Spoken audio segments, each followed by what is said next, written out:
Banyak masyarakat bahkan juga menarik perhatian dari Bapak Presiden, maka kemudian kita bertemu secara informal, pada hari ini bertemu secara resmi antara pihak Kepolisian Republik Indonesia dengan Komnas HAM.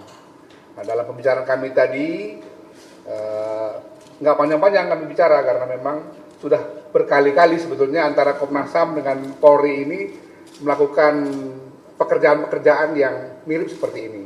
Dulu kalau teman-teman masih ingat ada peristiwa Mei 2019 di mana ada tim yang dibentuk di Polri, kemudian ada timnya Komnas HAM. Nah, itu juga melakukan pekerjaan dengan tugas fungsinya masing-masing, tapi ada mekanisme koordinasi yang intensif.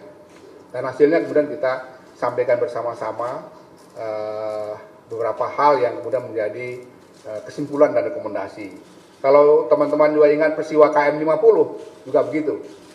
Ada dengan pola yang sedikit berbeda, di mana Komnas HAM mungkin melangkah lebih jauh sampai pada tingkat melakukan pengujian data, pencarian barang bukti dan lain-lain, melakukan pemeriksaan-pemeriksaan. Kemudian hasilnya diberikan kepada Mabes Polri sebagai kesimpulan dan rekomendasi Komnas HAM yang kemudian ditindaklanjuti oleh tim penyidik Bareskrim oleh Mabes Polri, kan begitu. Jadi pola-pola seperti ini sebenarnya bukan satu pola yang baru, jadi sudah pengalaman, saling kenal. Karena itu tadi tidak terlalu lama kami bicara, kita menyepakati bahwa Komnas nanti akan jalan dengan tugas fungsinya sendiri.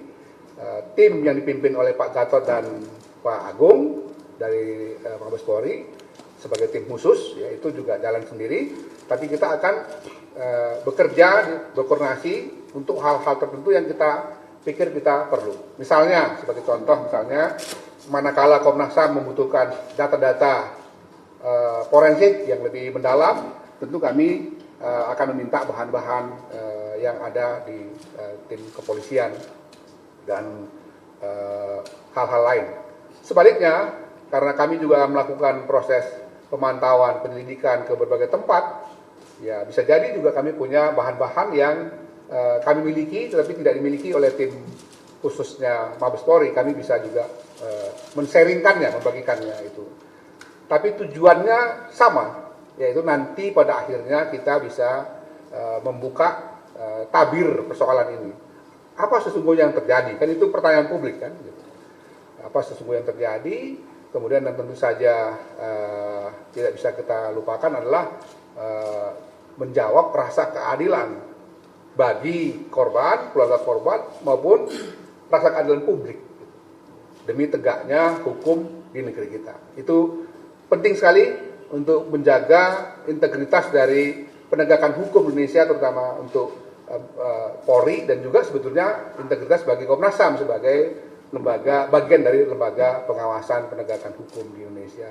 Kurang lebih begitu tadi yang kita bicarakan. Nanti selanjutnya akan ada pertemuan-pertemuan yang intensif untuk memperdalam pekerjaan kedua belah pihak. Sekali lagi kami atas nama Komnas HAM mengucapkan terima kasih ya atas kesediaan dan keterbukaan.